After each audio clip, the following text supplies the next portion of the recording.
Live. Ready, mate? Yep. Hello, everybody, and welcome to the Celtic Unrestricted View podcast. My name is Ryan Clifford, and joining me in this episode is JP. And JP, as it's the football's back, mate, and it's a podcast on obviously a great result against Hibs last night. Again, JP, I think it's just good to get the football back, and I think the overriding feeling after the game is comfortable victory, professional win, and just good to get back with a bang. Hi, first of all, good evening, Ryan. As I say, we've all got smiles on our faces today. A couple of reasons. Obviously, been back in at Celtic Park, magic. Totally missed it. It feels as if it was a couple of months, let alone a few weeks. We weren't there. It was magic to hear the place rocking last night again. And second, later that, it was even better to see the team come out and perform after such a layoff that they've just had. I thought they took control of the game for early doors. I thought it was pretty good. Sort of different from what we've seen as well in terms of the way they set up last night. When Hibs had the ball, they just sat in and allowed them to have the ball. The way we pressed last night, we pressed in two different stages. So if you look at the first 15 to 20 minutes, we pressed with Maeda and Abada. Abada dropped into like a kind of sort of half position. Allow the boy Doig to have the ball. And then it was Maeda and Forrest. The fans had done it in phases. I noticed that pretty quick. And I just thought that we just had too much in the end, right? All over the pitch. Obviously, we're going to talk about some individual performances for us, but it's a night and day difference to the beginning of the season to now with that team. They all know their roles, they know what's happening, and it's very well structured when you look at it when we don't have the ball. When you look how they're setting up. I don't know what you feel about that yourself, mate. It's night and day, JP. Absolutely, mate. Obviously, at the start of the season, the squad was guys in and out all the time. New signings came in, and even the games we've either drew or get beat, they've been very close. It's been silly mistakes or just not being able to break teams doing so. We've not really. I don't think we've performed that bad. Especially, obviously, for last season, it's night and day. Obviously, looking at the league table, we're behind, so it's no ideal. But obviously, last night, I thought the first 2 or 3 minutes, we were a bit shaky. I doubt we started the game very well. I know Kevin Nisbet, let's be fair, missed an absolute sitter. And just on him and Martin Boyle, I can safely say that last night, ruled day to Everton with Celtic, in my opinion. The two of them were non-existent the full game. I think even Hibs fans were very angry with them on their Facebook page, so I think you can rule Ray to have a lot of Celtic personally, in my opinion. But I think if he scores that, you're like, here we go again, man. This is the atmosphere would just kind of sail it out the park, basically, because it's some, as you say, atmosphere, the walk alone, the hairs in your back, and it was brilliant. It was really, again, I think it's a bit emotional again, mate, because it's first time you're back in again, and I don't know what, I think every Celtic fan says the same, mate. As soon as that comes on, you do get a wee bit fucking hyped up, and I'm not saying you start greeting, but you do get a bit hyped up. It's very, very unique. But I think once that came up the road, the goal that they missed, basically the goal they didn't get, but once that was at the road, we not Park scores. That shows you. It shows you as well that maybe the character we've got. You should have been doing 1-0 and you're up at Park scored, and obviously Maeda gets his debut goal. Might have been scruffy, might have not been, but who cares? He's going in the bag, and I think on his performance, JP, I think he's similar to Cleo going away. He's a warrior. He just runs and shuts down. I don't know how many times he nearly shut down the goalkeeper, get the ball off him. I just think as we said before the game, it was a night where these guys should get a game, get them in, and there's no better place for them to show up to basically show up their Celtic careers. And on Maeda himself, I thought he was very comfortable last night on his debut. He was, Ryan, yes. Talking about the Hibs chance early doors, Ryan, I kind of looked at it the other way as well. A bit of lackadaisicalness for us in the terms of should you press, should you know. I think Starfelt and sort of Taylor got a wee bit mixed up together because the two of them, instead of one sitting and one going, Taylor starts to come inverted. Bog is there, sort of early tap onto Boyle, and Starfelt's just took that step up far too early. I do think he would have stopped the cross for Boyle because it looked like he would even. By the way, he's got a ton of speed, Starfelt. I noticed that as well in his run back. And that's the first time I properly took notice. He's got a ton of pace. Because had he not took that, he slips, but he kind of slips back away like that. And had he not done that, I think he's gaining on Boyle. Because Boyle had full control of the ball at the beginning, if you look at it back. Yeah. He takes a couple of touches before the ball's actually set. So I think Starfelt's gaining on him. But I look at the chance that when they hit the post, Ryan, as Carter Vickers putting his bit off. Carter Vickers adjusts his body as if he's ready to swing his left foot. And you see Nisbet, he's so hesitant. And that's how he stabs it with his toe. Albeit, okay, it's a sitter, as people would probably look at it from the other side and say, right, he's buried that. But I tend to look at things like that like the other way. I watch what we do in terms of that. And I don't really look at what Hibs are doing. I look at the way we set up. Yeah. And to me, it was only a matter of time before we actually did retrieve the ball. Obviously, it wasn't a goal. We were all happy. But then after that, Celtic just took complete control of that game. Maeda, just a carbon. He just looks like the exact same as Kyogo. It's just frightening. But they're so identical in so many different ways. Height, the way they run, close down. They don't give a minute's peace. I know big Paul Hanlon was he wanted a bit more time on the ball last night. He wasn't getting that. The big goalie. There was one in the first half. I think it was just after he'd scored. The goalie takes a couple of touches. He'll think about doing that again, mate. The wee man nearly got that. Has he got a block on that? Who knows where that ball goes? That could get into the net. You've got another goal before we even get the penalty. Look at the overall performances individually. I mean, Hatate, what a play. We've watched him for 10 minutes last night. You could see his first 2 or 3 passes of the ball, on the ball, his positioning, everything he does. You can tell he's a player, mate. You can tell he's very, he's a couple of levels. Very comfortable on the ball. Very comfortable. Very, very comfortable. I noticed that right as well. Very good on his left foot and he's very good on his right foot. He was unlucky with that one. I know that. I think it was big. If it wasn't Rogic, it was McGregor, if I'm mistaken. It slides the ball through and he does a full 360 pivot to shoot. The ball just goes by the post. He was unlucky with that as well. He challenged people either. I noticed that with him. Won a couple of headers in the air as well against a couple of their bigger boys, like the boy Joe Newell and a decent player as well. Probably one of Hibs' best ball players. And even he was struggling. You could see him and the boy Campbell looking at one another to say, "Who's this man?" It was brilliant, mate. There was one he actually gathered, and Celtic played a triangle of passes, and I think it starts off with McGregor. He gives the ball to Taylor. Taylor gives it to Forrest. It comes back into Hatate. It's like a 1-2 with Taylor and Hatate. And Hatate just takes one wee quick look over his shoulder and then he just zips it right out of Abada. And the ball just glides through mid-air. And I think one of the Hibs boys, I think it might have been Doig, tries to go for it with his head. He's nowhere near it because the wee man's put that much pace on the ball. But again, I thought Greg Taylor was outstanding. That was some pass he put through to Abada for the penalty, mate.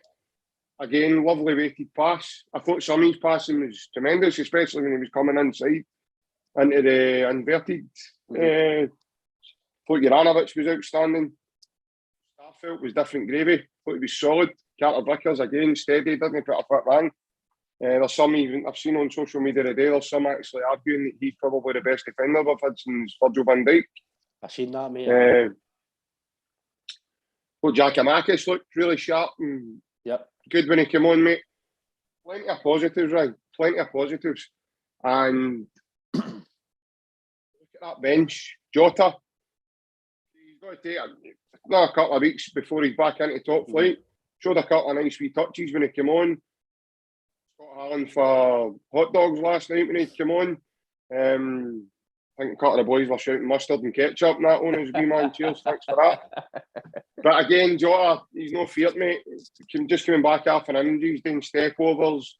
He's right away. He's wanting to take the free kick. He's wanting to be involved. The evasion he got, even when he was coming out to warm up, he knows he's loved there, mate. So, plenty of positives, mate. You look at that bench, Ryan, I would say that bench is probably the strongest bench we've had in the last 4 or 5 years. Very strong, mate. Even some benches under Rodgers were not the best. But obviously, I think I'm what I talk about. I'm what I obviously talk about for me, Giacomakis, mate. He's a big. See what one of the boys warmed up. And that's where I sit, and I'm seeing him warm up. I'm like, he's a lump. He's big. He's strong, man. He's five at the size of my head. He's a big lumpy guy. He's a big unit. And I thought when he came on again, he's getting involved. He's some nice touches. He's holding the play up, and I just think he's very. I think he looks comfortable. I know people are going to say, "How can you say that on 15 minutes here and there?" But see, in these days, in my opinion, you know from the 5 minutes if a guy's got something. It might not be superb, but he might have something, and you can see he's got something. I watched him last night when he came on. Specifically last night, I watched him just him really when he came on, and his movement and he's what he gets the ball. His movement's top class. I personally think people are obviously worried about maybe if Kyogo's going to be injured for 3 weeks, 4 weeks, whatever he's going to be injured for. I'm not worried. I'm not really worried, mate. I'm worried away because he's a massive player for us and it's a blow. Yes, obviously I want him fit and I want him playing. But you've got a 29 goals he scored last year, something for Burnley. You've got Maida who scores all sorts of goals in Japan. You've got these two sitting there. You've got 2 goal scorers sitting there. You've got Jota still to come in. You've got Abada there. As you say, mate, it's all positive. I don't want to be too negative with James Forrest, but as I said before in another podcast, mate, I think the best of Forrest for me is it's finished. The best of Forrest. I actually thought he looked sharp last night, Ryan. I think he's tagged by a man. I don't think he's not doing it as much anymore. He's cutting inside a bit more, but again, that's maybe because he's got to adapt his game now. That's nothing. He might be number 10. I don't know. He might need to adapt his game, but I don't know. I still think he's a major player for us.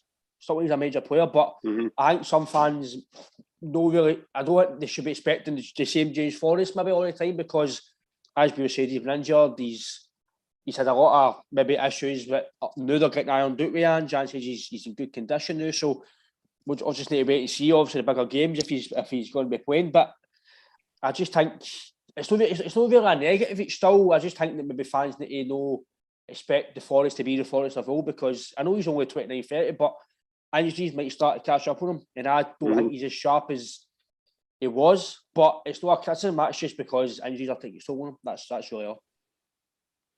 Aye, yeah, I get that. I take your point there, mate. I think a lot of people have got that mindset of James. I think it's plainly because when he just came back for that injury there, and then he had that wee spell in and out of team, and then he broke down and had to walk off. And I'm not kidding. He walked off like he was an old man. I looked so, did it? Oh, he looked in mortal pain. That's how I was really shocked last night.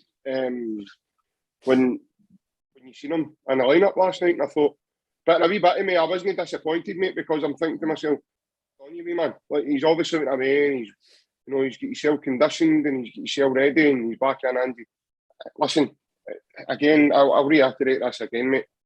I trust Ange 100%. He could play Scott Bain up front. Ange knows what he's doing.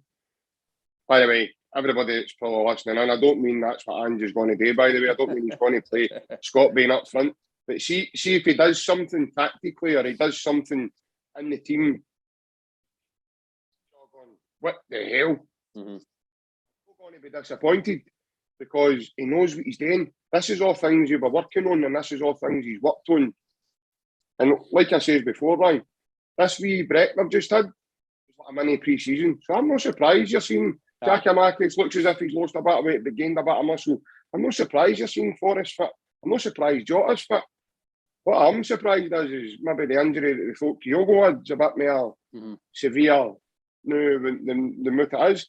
But again, I'm just saying now, a couple of weeks.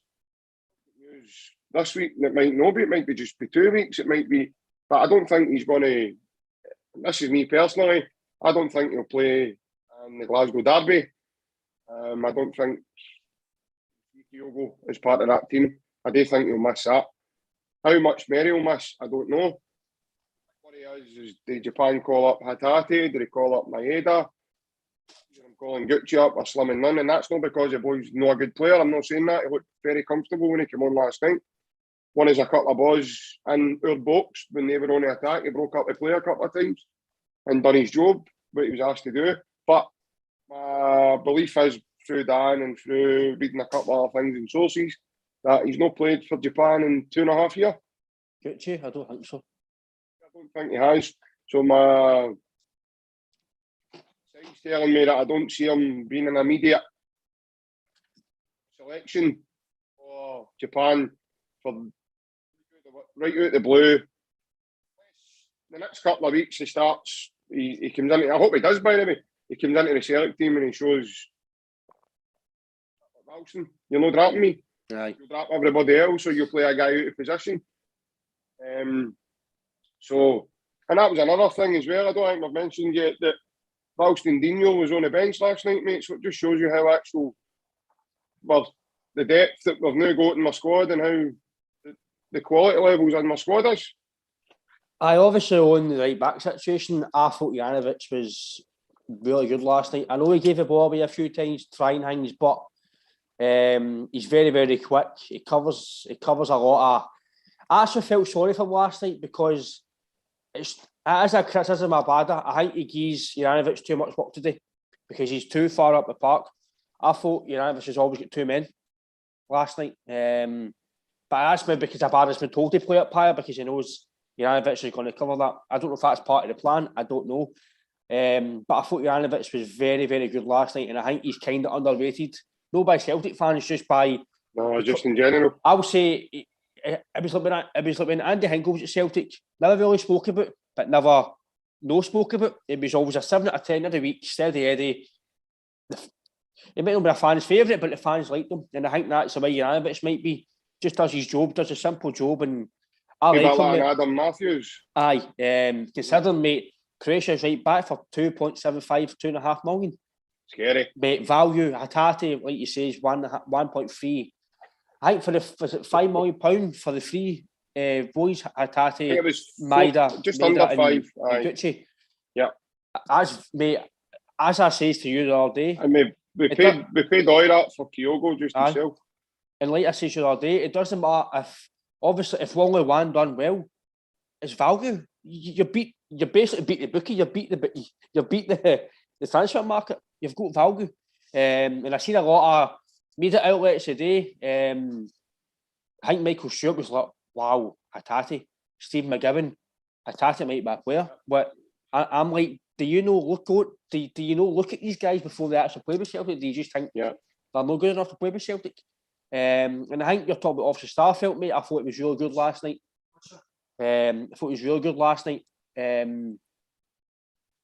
I think he's a bit of a scapegoat with some fans. When he first came in, I gave him a bit of jip. I was it game against Aberdeen, the first off. I was like, he's tackled empty cross tackles.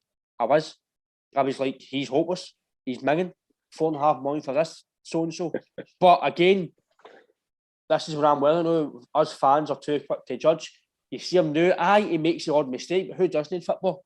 I thought he was really good last night. I think some media outlets, even today, I think Starfelt's like, not very good and they've got to sell him, and I'm like, he's trying to make last night's performance some sort of a negative.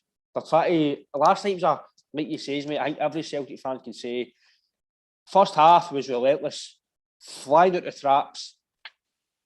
Basically, the way we want to play football. The second half, quieter because I thought they were going through the motions. They knew the game was just about done, and they weren't basically overstimulating themselves and trying to do too much. So that's the only way I can say. Second half wasn't brilliant, but it was controlled and professional. Hibs didn't really ever sniff the second half at all, if any. But again, that's because, like you say, JP, we played well. That's why Hibs didn't get a sniff. I thought there was about 10 minutes in the second half. I think Hibs had a wee play. They were passed the ball really well, and I was thinking they're actually decent here. But that's because we're better now than we were 3 months ago, 2 months ago, even 3 weeks ago. We're better. But like you say, mate, there's generally, I know I'm saying about Forest and wee bits here, but as a whole, you can't really say anything negative about last night. Nobody can say, even media, Sky Sports, fans, anybody for any other kind of team. For me, it was a routine win, comfortable win, and it's something that we're building on every time now. We're getting better every game. And by the way, it was labelled as a potential banana skin with a certain Mr. Keevins for Clyde 1, so aye, that goes along with all the other production who's got right through the years. That's another story, I suppose. No, but listen, mate, it shows you, I mean, the talk was, I don't know, I never seen this personally, but the talk was Big Joe Hart was still eating a pot noodle halfway through again. Mate, I thought it was a bit of tiger bread, mate. He might have I actually went out to Tesco midway through the game to get some of that tiger bread. I just see him sitting in the metro, mate, going. What he was doing, because he was coming out of tunnel with a wee yellow box, and I thought, what's that he's got? But it turns out it was one of Griffiths' leftover tea cake boxes that he left there. To be fair, man, apart from the first 2 minutes, mate, it'd be better if eating tea cakes. He's done nothing else. He says to me behind me, he's changed his boots, look, they're a different colour. I went, no, mate, he's just going to put his slippers on because that shift's easy. But, no, football-wise, I mean, they let Hibs have the ball, which was fair enough. But Hibs had the ball in their own half. You said yourself, Ryan, they've done nothing with it. They'd need really final cutting edge. Like, you're hearing this big threat, the boy Wright's back for injury, okay, boy Boyles. If that was Nisbet and Boyles' addition, last night, I wouldn't like to see their additions for Britain's Got Talent, man, because I don't know what would they do? Like, that's what I'm saying, mate. I've said it on Twitter quite vocally that people are talking about Kevin Nisbet and Boyle for Celtic, and I'm like, listen, see the days of us buying average players. It's obviously the only reason I mentioned John Suter on the podcast was because he was for nothing. It was the only. See if he was worth £3 million, I'd have said no, chase it. Not a chance. £3 million for a centre back for Hearts that's injured. That's maybe going to be injured again in his career. He might not be because he's playing well and he's fit, but I only say it because he was a free transfer, and the value of a free transfer for a backup centre half to Julian Starfelt and because if he signs, it's decent. I would even say Welsh is in front of him as well. So they 5 centre backs would I be happy with him next year? Of course I would be, because they came in and played for something against St Mirren, Rangers, whatever. So it's the only reason why I said John Stewart would be a good signing, because of the value of him, not because of the player. It was a value for the player. No, and by the way, I don't think he's a bad player, but I think you're right in terms of on Nisbet and Boyle, mate. If Hibs are wanting £3 million, chase it. We've just got 3 Japanese players for $4.5 million, basically $5 million. So for me, no. And like you've said, mate, obviously you don't want to judge too much on the 3 boys last night because it's their first games. But the film, look, they can just step in and play. They just come in. Well, that's it, Ryan. I know they're going to take 6 months to develop. I know they've played recently, so they've had season under their belt, but they've travelled all this way, new culture, new teammates, new lifestyle. New teammates for the last 10 days, mate. Do you know what I mean? So for me, mate... Last night, that wee video that I made the day, I thought that was brilliant with Forrest, trying to tell me to get one of the match, and you'd see his face. And me, Forrest is howling in it. That's camaraderie as well. Like we don't see a lot of that. It's good that Celtic are putting out wee videos like that, you know what I mean, to let us see what's going on, because that'll help settle the boys even better. And by the way, I don't know if you did, but Yep, certainly in my section. Speaking to Forrest in English, he never stopped talking to the players. He never stopped shouting and talking for the minute he walked onto the park last night. Like, he was actually telling Forrest where to be, where to go, where to see passes, where to be looking for. He was actually telling Taylor, stay there now, go now. And I liked it as well. I liked it as well when Maida scored. He was all buzzing. He was jumping up and he was all buzzing for him. I'm like, that's brilliant. I know he knows him because he's Japanese, but that's brilliant. Like that's what they're doing. Mm-hmm. I liked Juranovic's celebration as well. I thought that was excellent when he goes there and he does a wee bow. I thought that was brilliant. And then after the game, you heard his interview and he says, "I'll dedicate that to my dad." I don't know whether what that meant. I don't know if his dad's still here or no or whatever. I don't know what that meant, but I thought that was really nice. But I think what's see, Ryan, is they're all buying into. You know, they're all buying into him. He's got them all playing for him. They're all inside, and they're all together. There's a wee clique of them, there's a wee clique of them, there's a wee clique of them, and they don't talk to them because they went to the Savoy and never invited them. And they went to they went to Walkabout last week and then they asked us out for a beer, so we're not talking to them. There's none of that, mate. There's no huffs. And on the pitch, they're all wanting the ball. There's nothing hiding. One of them gives a ball. They're all ready to go. See that? Evident last night, mate. Again, I'll compare it to last season. Night and day. Oh, massive, mate. Massive. And last season, you know, teams on attack. A lot of your players down tools, don't want no interest, want to just mope about. Last night, they were all like, "No, it's all right. If he loses the ball, it's all right. As you said, I'll leave him. But we Juranovic is like, no, it's all right, me, man. You just stay here. I'll do the work. Don't worry. I'll give you the ball." And maybe that is a tactic, man. You might be right. I just felt like there was no sort of togetherness with him in such a quick time. Has been phenomenal to see, mate.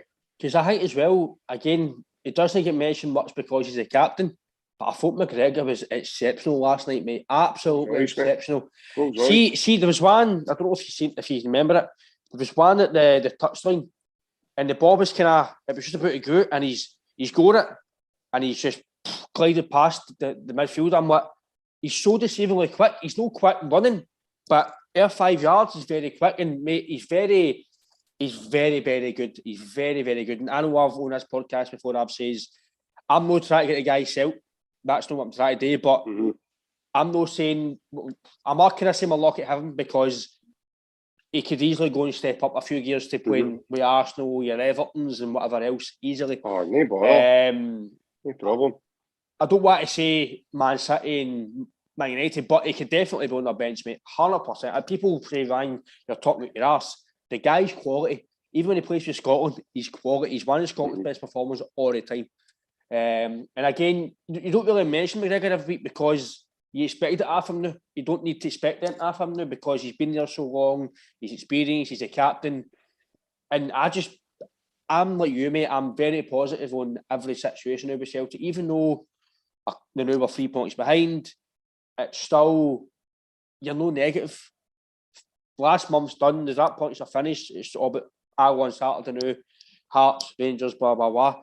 So, on last night, mate, I think it was very positive. Especially the way, I would say the way we controlled the game, mate. Even though I would say maybe the last 5 minutes a wee bit, give or take, but I think we're going to have to get used to that. I think the way we are playing is, because we were so kind of full throttle most of the game, the last 5 minutes we might give away something, a corner or something. We might make a wee mistake because you're tired. But like you says, mate, the bench last night, you bring on you basically bring on Jackie Marcus for me is more than £2 million striker, right? But you bring him on, Jota, even Mikey Johnson came on. You've got McCarthy on the bench. You've got Beaton not even playing, Julian not even playing.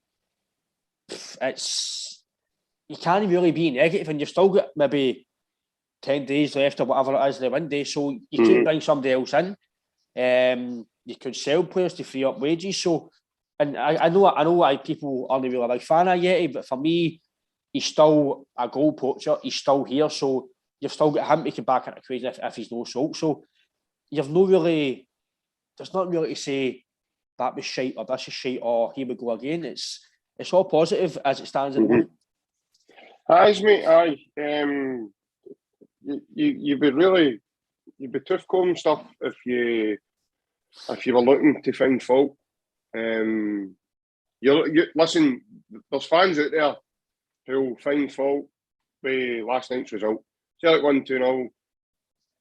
There's guys on social media, women on social media, they'll turn around and say, Celtic's still won 5-0.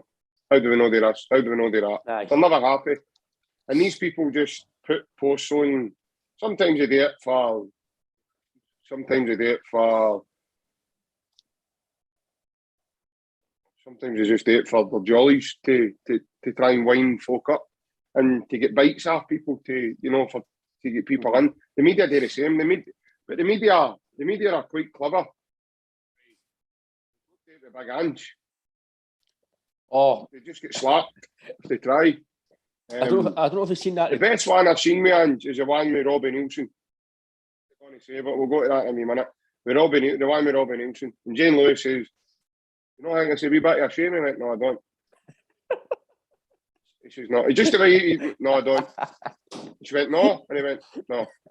He says, if you think a referee decided that game and you're watching a different game for me. He was right. See his demeanour. It's like, it's as if he was coached, right? I'm not coached, but as if he was told about the media here before he arrived. You see, as soon as he arrived, mate, he knew how to deal with him. It was like that one in his presser. And the guy said to him about, working in the A-League and working in the J League and blah, blah, blah. And Ange says, aye, but I'm kind of getting it. I might know, I think the guy says to him, you won the Celtic's first choice, being a manager, blah, blah, blah. And he went, I don't care where I could have been 10th in the list for all I care. He says, I'm here now. Aye. He says, but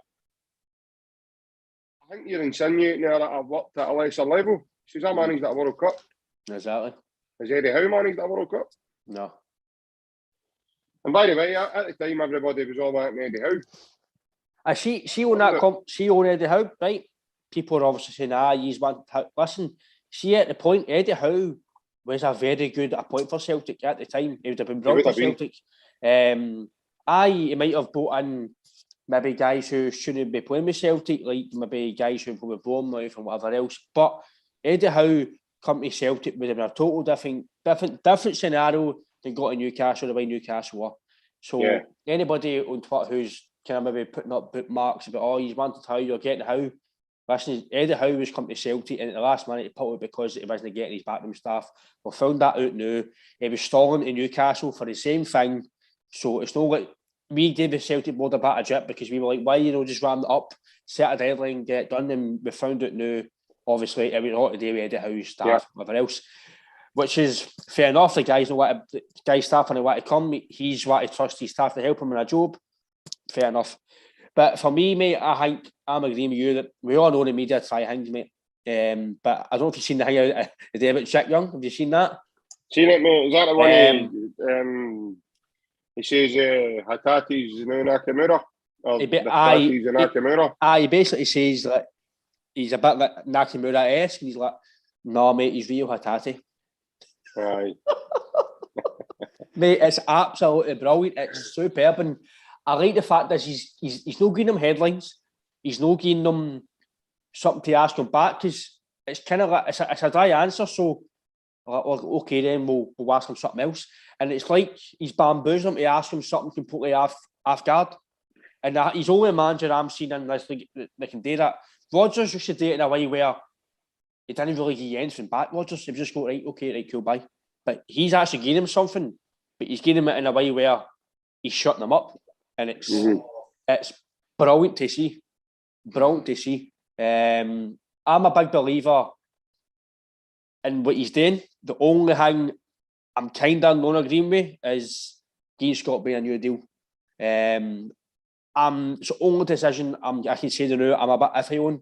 I trust him, but I know I've heard he's good in the dressing room, he's good with young players, he's good with other goalkeepers and whatever else.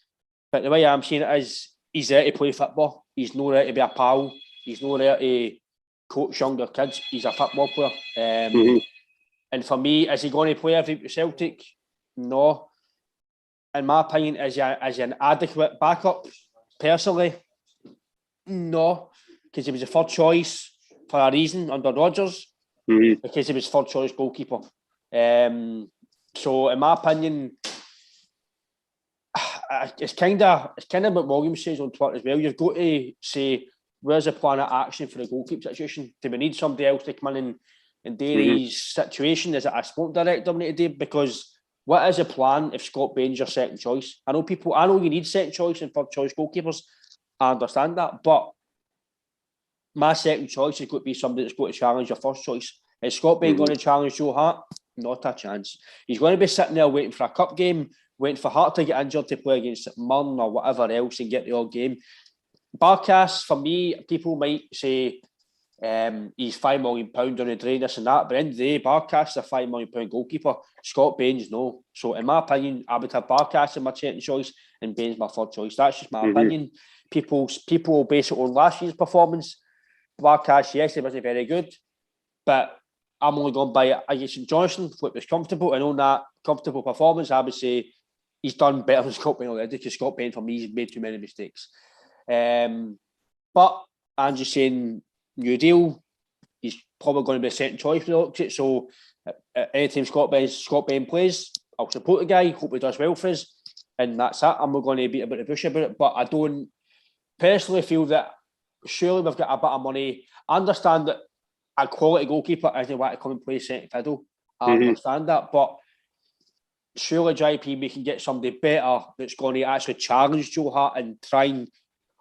Joe Hart doesn't need a challenge, because Joe Hart's, for me, is a star top class goalkeeper, and he knows his strengths and weaknesses, and he knows if he plays to his strength and now he's going to be playing anyway. But you need somebody not to take it off him, but to say, by the way, I'm here.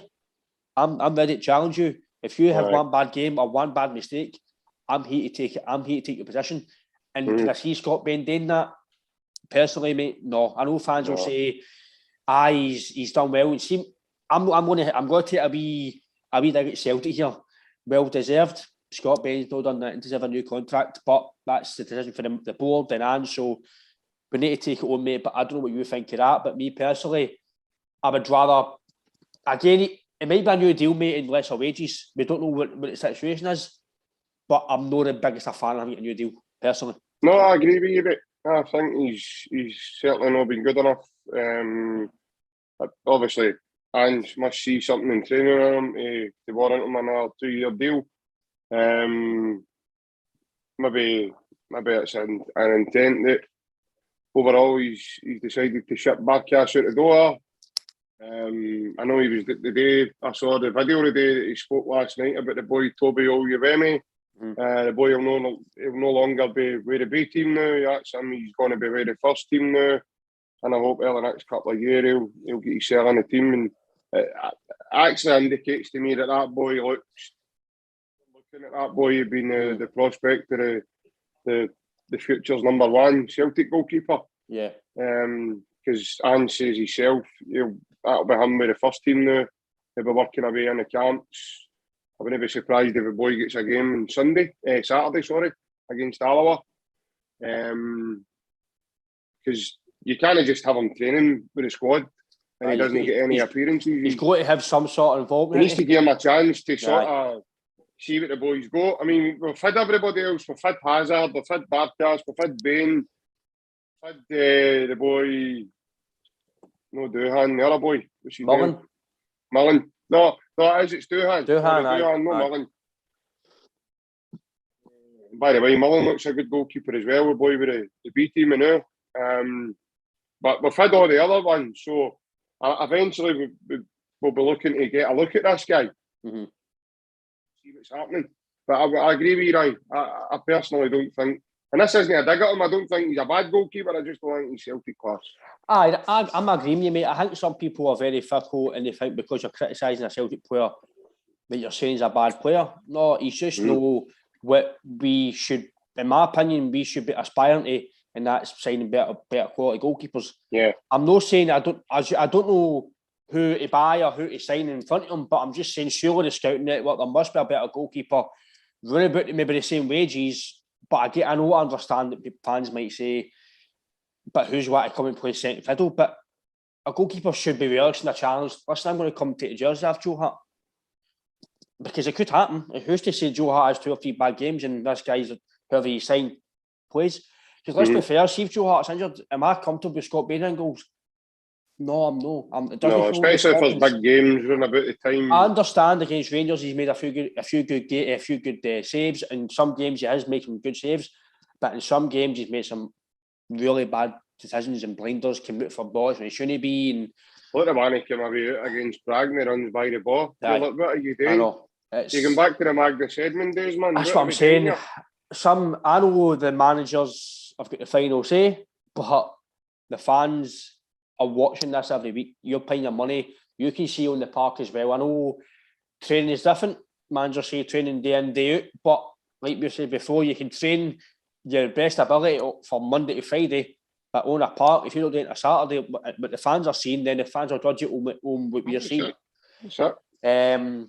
So I think on that topic, mate, I think me and you agreeing that he's no good enough. But again, we've got to, like we've says, we've no reason not to trust Hans at the moment. But it's only negative in a wee bit. I would say that I don't think he deserves a new deal.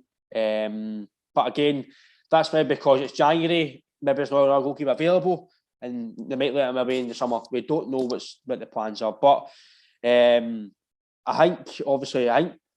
Maybe no, it's not a negative. It's just a topic I think needs brought up because I think I've seen it was a bit split.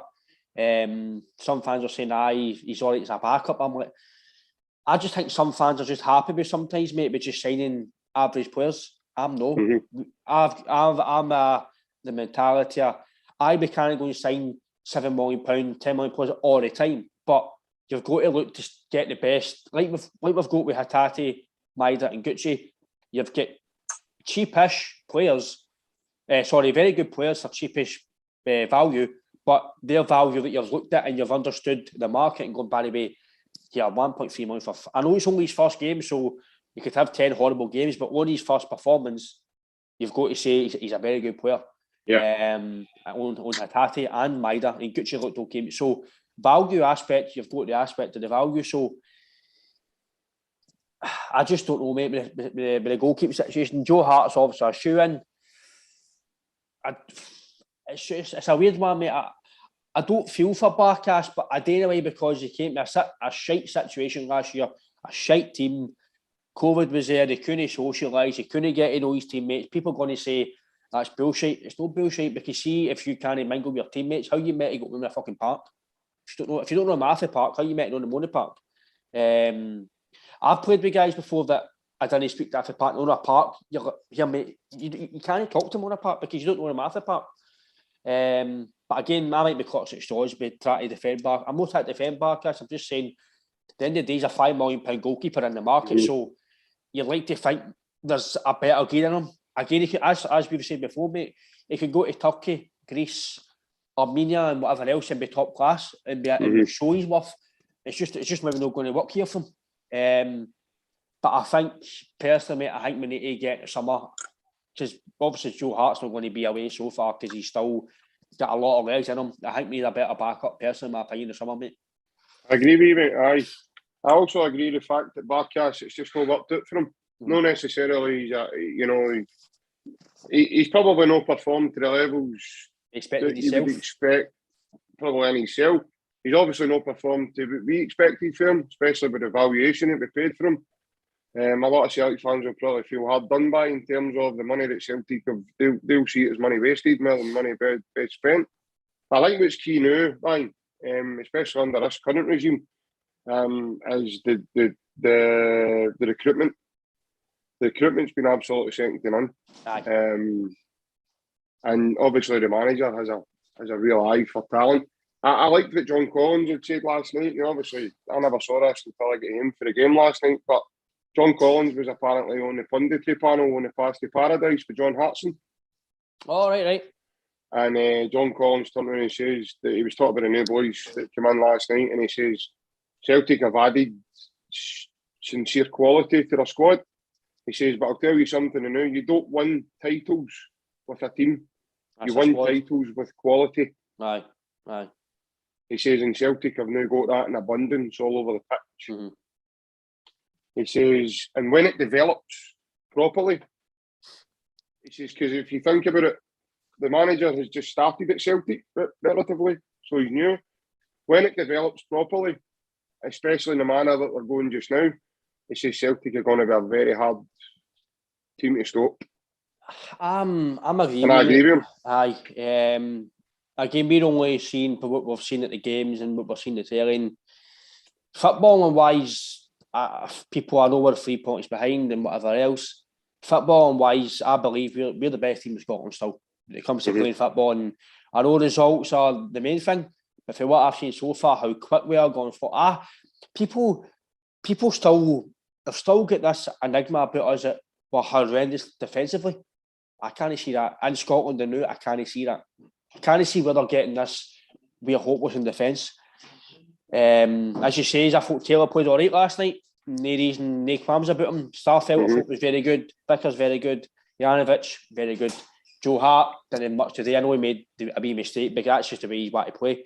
So, again, but they're trying to get this scapegoat with Starfelt. They're trying to find a reason. But again, me and you know, mate, that's never going to change with Celtic. No matter what we do, we're always going to get a negative about us. We win trophies and it's still they're not good enough. They need to do this better. They need to do better. Europe. Forget about Europe. You win the league. Europe takes care of itself. Winning the league's our bread and butter. And I think, obviously compared to where we were last year at this point, we're in a far, far greater shape to go and steamroll and try and win the league than we are for fucking last season, 100%. Yeah. Well, last season at this point, we didn't even look like winning a game. Games. If I remember right, now we look like winning. We could potentially be winning a good run of games. And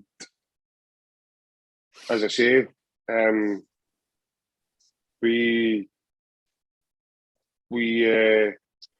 just need to wait and see, mate. As I say, things are looking really good. They're looking very positive for us, and teams are going to be really wary now. And they'll need to alter their approach. I was surprised teams with Hibs last night in the sense that they tried to kind of open up a wee bit to play with run about us, and I thought Celtic got a grip of this year. Celtic could score as many as they want. I felt we'd done a few gears to go up last night. I felt Hibs all they had was maybe gear 1 and gear 2, I reckon. That was all they had possibly last night. They never troubled us once, apart from the one they hit the post. So I don't know. I've seen people on social media today saying Hibs played really well, and I thought, well, they played really well, but they played football in their own half. Aye, it's all right having the ball in possession, but if you're not going to the way, there's no point having possession. No, exactly. You need a final third. You need a product at the end. But I think the thing that's really exciting me, mate, I think defensively we're all right. I don't really worry about defensively because obviously Julian and Welsh is there, so to come in and cover, so if anything happens. So, but I think, see if obviously we don't know how long Kyogo's got about for, but I'm actually, I seen a tweet last night, and I'm actually including Jackie Marcus in this. People are saying Maida and Kyogo and Jota. I'm like, no, add the big man in because the big man's got quality. You can see he's got something in him.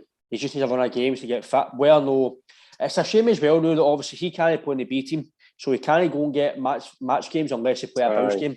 So he's got, obviously Ange has got to, I don't know how he's going. I think he might play Saturday, but I was saying to obviously Robert last night, if he came back to a knee injury, do you want to play him in an Astro Park right away? It's one of the ones. What do you do? But he needs game time. But do you risk his knee? It's 50-50. I think if he's ready, Ryan, I think if he's ready and he's fit, mate, I think the manager's going I thought last night, as you say, mate, I thought it looked sharp when he came on. So you've got Jackie Marcus, Kyogo, Maida, Jota, Abada, Salt Forest. You can include Mickey Johnson still to come in. By the way, Turnbull's no far away. Turnbull as well. I thought Rogic's done okay last night. He missed his best game, but he looked comfortable. The thing is now, but I noticed with Rogic last night, I don't know if you noticed it, there was a time he gave the ball away and he fucking busted his chops to get back. That didn't happen last season. So it shows you that every player, like you say, they're fighting for the cause. They've got a new lease of life. They're off. Again, that's not because last year they weren't fighting for the cause. It's just last year that the full club was done. Mm-hmm. And like we've says, when a full team's doing and not playing well, something isn't right. But the new, just about every player's on the ball now. Well, for last night, if you can take for last night, just about every player was on their heels. They were all up for it. They were playing well. The passing was crisp. And I noticed last night as well, very rarely was a play that stagnant. It wasn't just pass to right, pass to left. They were actually moving the ball about quick and boys are on the boot. Hatate, I thought he did the play last night. I thought, and I didn't know where he was going to play. And when he just slotted in there, he's just came back for an injury or something. Like, he's just a guy who... He's never been away. It just, for me, mate, I think he was going to take the highlight for last night in the game, mate, but I thought, if that's him on his debut, imagine him in the 2 or 3 weeks when he's in with the team and in with the players. It's, like we have said, with loan players and new signings and the team, you're not wanting to get yourself tightened up because it's just one good victory and it's one stepping stone forward. But it's hard not to get excited when you're seeing the guys who are even playing, like your Jotas, Giakoumakis, Julian and Stone. I think it's good to see Ryan with the quality. Aye. So it's hard not to get excited because you're watching quality now. You're watching guys with sheer ability eliminate people run about them. And you very soon, mate, if you keep performing to levels, very soon you're going to be teams are going out that tunnel and they're looking across. You've seen Atat, you've seen Maeda, you've seen Kyogo, you've seen Gucci, you've seen Beaton. They're all flying, mate. So you're looking and going, oh no, man, playing against him today. Oh no, here he's. Oh no, Giakoumakis is back for injury. He's a big lump of boy. He's going to, things start creeping into your heads, but and that's only positive for us. And that's what Ian wants. He said it before. He wants people to be talking about his team. Well, I think definitely the fans are talking about his team, mate, because it's. I know. I totally understand that we're 3 points behind as it stands, as we're recording, won a trophy. But you've got to be positive because the football has been brilliant. The football, the odd game have been stagnant, but the football, especially, I've noticed it's been a lot in the first half of the games. It's been absolutely relentless. The first half, flying. I think he says that last night. They were running on fumes last night. Again, I don't know if that's maybe what they want to do. They want to get the game done, and then the second half just kind of play the game. I don't know if that's what the plan is, but that's right. I think the second half last night, Ryan, I don't know about you, mate, but I think the second half, as you said, I think you said it earlier on there about it. The game was more or less done. They knew Hibs won, they scored 3. But I also thought last night was just a chance for them just to take control, Ryan, but don't burst too much energy. Take a breather, but play the game. But play the game. Don't let the game bypass you. Don't give too much away. But I think which was a really big bonus for us last night, Ryan, is nobody dropped and clutched their leg and was wanting that. And then a finger wagging and all that and pointing to your leg. I thought, mate, it's a relief. What a difference, not to see that, because that was happening. I think the voodoo doll might be away. I don't want to speak too soon, but I think the wee bag woman that was doing at Holywell Street, I think she's away. She's not there with a voodoo doll, giving it, go and get that one injured load. But no, I think we can see the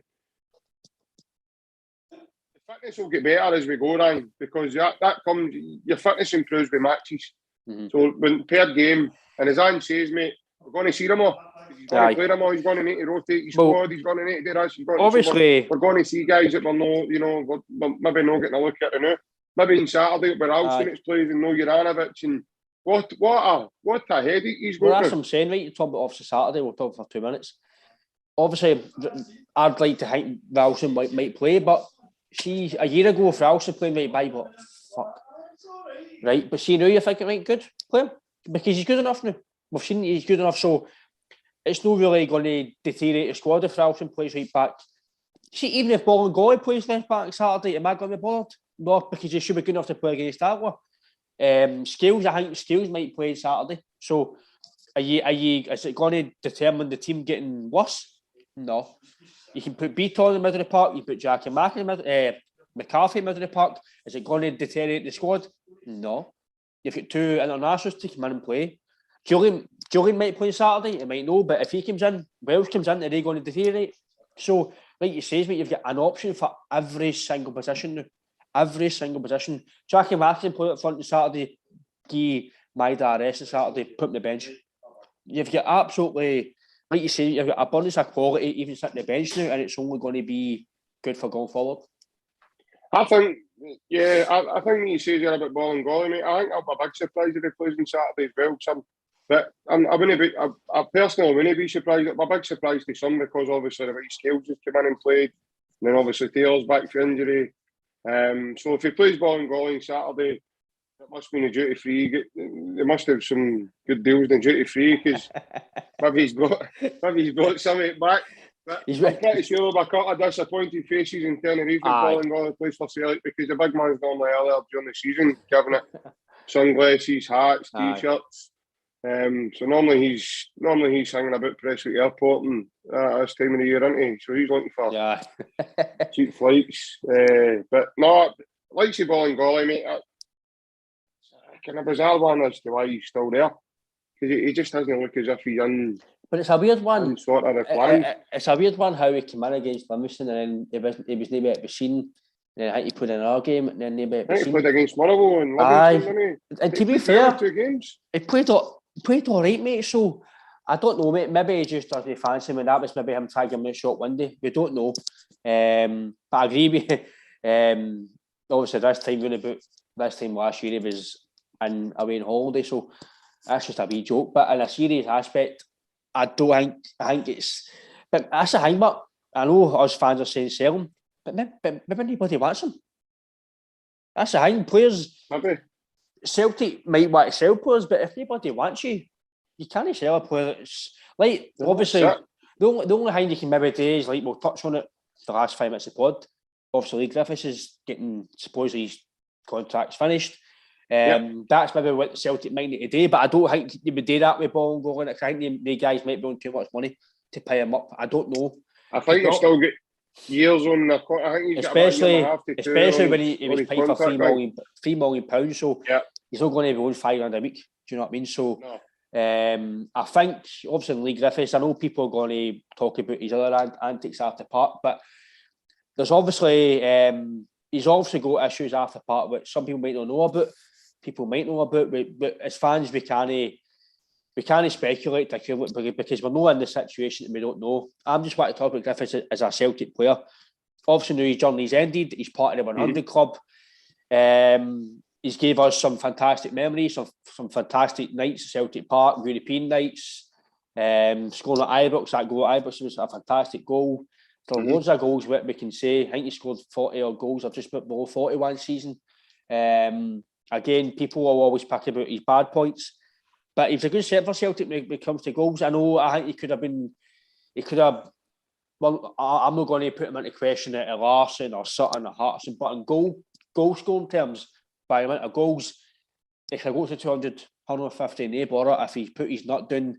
And I agree with Commons. I mean, some fans don't like to hear Commons in the media because obviously he's not Celtic anymore in the way it ended. But I agree with Commons that if you're not going to work hard Monday to Friday, you might get away with it a Saturday, but you can only get away with it for so long.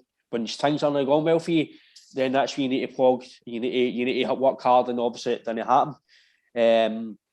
And obviously, if his mate at Dundee, McPake, is struggling to help him, then it's obviously not a football issue. It must be outside of football. And I hope that obviously whatever the situation is, that he gets help, mate, because he obviously needs. Because obviously look at his body shape. He's knowing his peak condition. People say he's this and that. He's obviously. I'm just going to say he's no in peak condition for his job. Let's be fair.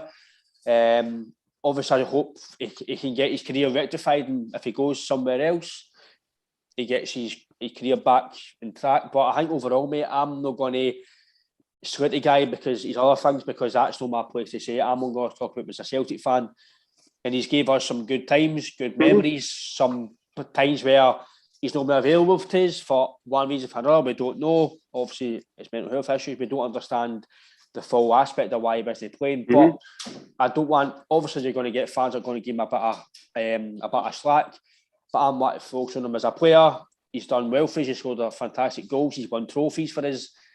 His time's gone. His time's been, and I want to look at him as a guy that scored a lot of goals for Celtic, and he's gave us some memorable games. So that's the only reason I want to mention, because I don't want to talk about the other side of it, because that's not my place to say, mate. But all I want to say, I just hope good luck to him the rest of his career, and I hope he does rectify the after park stuff and rectify his career. I agree with you, Ryan. He was a great goal scorer. Just a sheer predator. He knew where the goal was, that's for sure. Maybe in his younger days, he had a fair ton of speed when he was younger. Aye. He scored goals everywhere he went, just about now. But when he came to Celtic, he scored goals in abundance. He was always a threat. He wasn't afraid to have a dig at goal. But it's just a shame how things have materialised with him the last season or two. He did have his off-the-field problems, it's well documented, as we know. I'm not here to sit and judge anybody, mate, because nobody's perfect in this world. And everybody makes terrible mistakes. It's how you learn from the mistakes. Unfortunately for Lee, there has been a couple of times where he's went on and repeated the same mistakes. So, as I say, again, he was a great goal scorer for Celtic, and yeah, he's moved on to pastures now. I think I read today, Ryan, that McPake's trying to actually get something together for to take him permanently now. Is he? I've not seen that. Yeah, I was actually quite surprised. I'd seen it earlier on. It was about maybe 3 o'clockish or something today. I'd read it. Whether it's a load of nonsense, I know, well, time will tell. But there has been severe rumours that, Dundee haven't been happy with him. I don't know if that's media driven. We know what the media's like up here. Chris became an easy target for the media as well in certain aspects in the last couple of years. Some of it's probably self-inflicted with some of his decision-making, but I think a lot of Celtic fans are looking at it as well, and I've heard guys say they'll never forgive him for beginning the 10-in-a-row season. He comes back overweight, out of shape, he misses pre-season. Then he was a vital player for us. As I say, a big threat. We know, obviously, his quality. So you could probably look to be a bit aggrieved there with that. I'm not going to not say that, because I was a bit aggrieved myself. And any player that shows that level of disrespect to Celtic, in my opinion, doesn't deserve to reap rewards, i.e. game time, getting to play in front of the best fans in the world. But out with all that, then, his time at Celtic overall in the piece, he scored, as you said, he was part of the 100 club. He did win trophies. He was a big player. He turned up in a lot of big games for us. And I wish him well, Ryan. I hope he manages to sort whatever it is he needs to get sorted, and hopefully can offer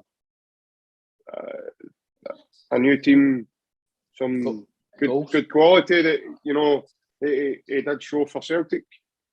I think obviously as well, you mentioned it's about obviously come back non-peak condition to pre-season.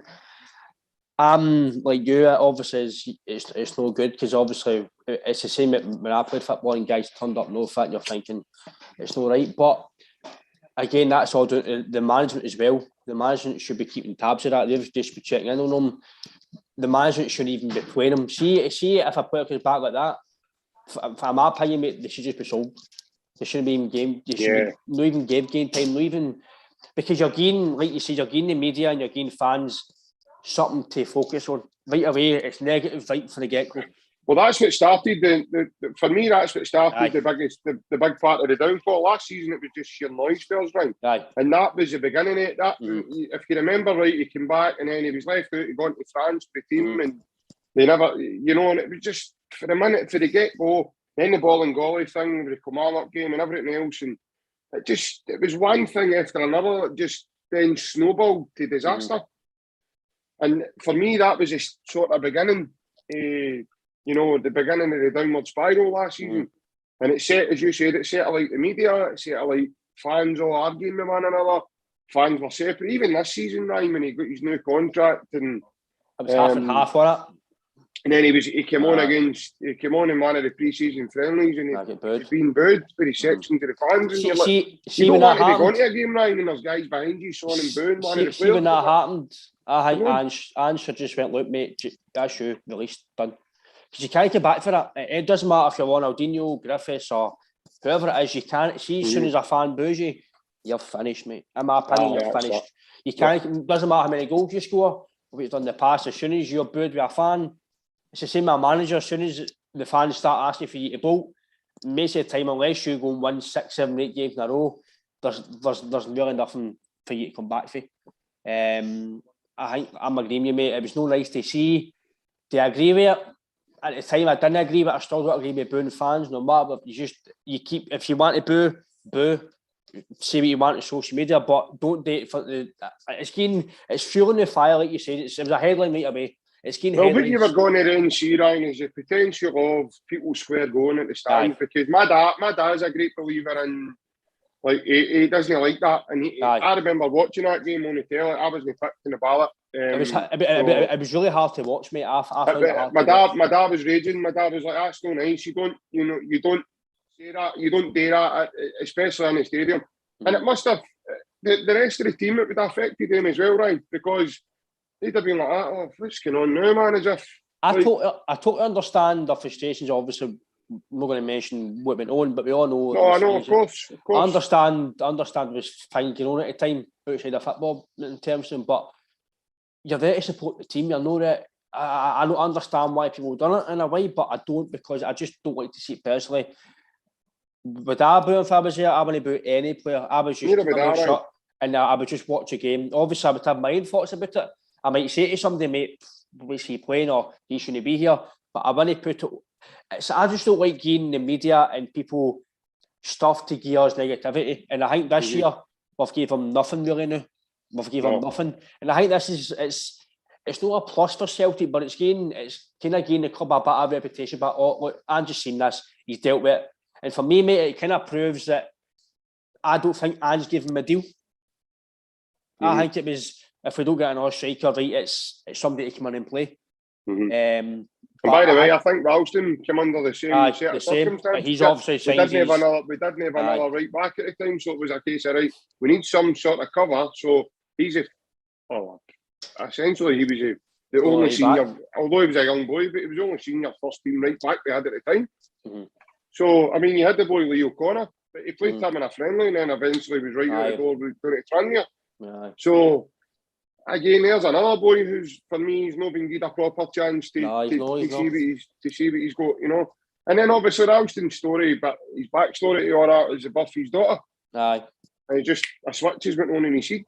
And he's, you know, he's got more to worry about now than just himself. It was easy for him because I think Ralston knew my days might be numbered at Celtic, but I'll go to Dundee United and I'll go. So he could have went somewhere else. He's obviously thought, I need to do something. He thought to himself, you know what, I want to be part of this. And the managers came in and he saw the manager's vision and he's went, well, that sounds amazing, man. And that's just the vibe I get for you.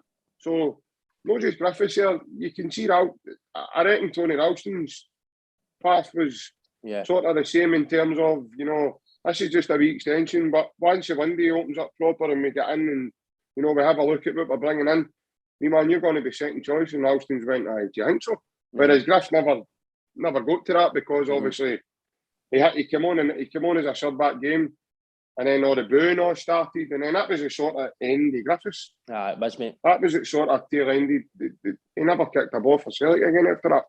And that, people can say what they want and everybody's got an opinion and that's fair enough because everybody pays their money. They're entitled to say what they're going to say. That's fine. But you don't want that happening, Ryan, because you then run the risk of fans being divided and fans maybe arguing and fighting. That's what you don't want.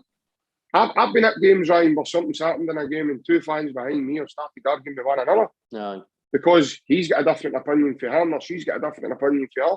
So, and that's the beauty this as well. There'll be fans sitting going, that you used to talk about. Maybe I should have done this. And that's fair enough. It's all about but opinions, isn't it? See, when you abuse somebody just for having a different view for you, it doesn't mean to say that other person's wrong. I know. It just means he thinks different. He just sees something different, or he sees it a different way for that you do. It's just a different point of view. Nobody's better than anybody else. Aye. Nobody's bigger than anybody else, or nobody's, and that's, that last season there was a big divide with the Celtic fans, I thought, because you don't want to see Celtic fans turning up outside the stadium and want to riot, want to fight with people, and want to argue with people and hurl abuse at the team. And again, in my opinion, this is my opinion, right? The board tore up by to be ended, and it went on too long, in my opinion. And again, that was probably part of the problem with us not being in the stadium, because if we were in the stadium, Lennon wouldn't have lasted as long as he did. No chance. Last season. Couple of results, mate, and he would have been out the door. Aye. And that goes for the same for anybody that's in the hot seat. Anybody that's there, couple of results, been back in at Celtic Park, we're not happy. Eventually, the board need to take notice, because at the end of the day, we're the ones that pay our money to go and watch a team, mate. That's it, mate. I think on that note, mate, you're spot on. We pay the money, so you've got an opinion. Even the fans that are not paying the money, you're still a fan. You've got an opinion. It's a free world. If doesn't matter what you say is wrong, that's one reason why podcasts are good, because you can get opinions and you can argue opinions, debate opinions, and that's why we love football. It's all about opinions. Yep. But again, mate, I think overall positive result. But Hibs, and obviously we look forward to the game on Saturday. But again, JP, thanks for your time, mate. Good to get a chat with you again. Hail, mate, and take care. Nice one, man. Hail, mate. Thank you.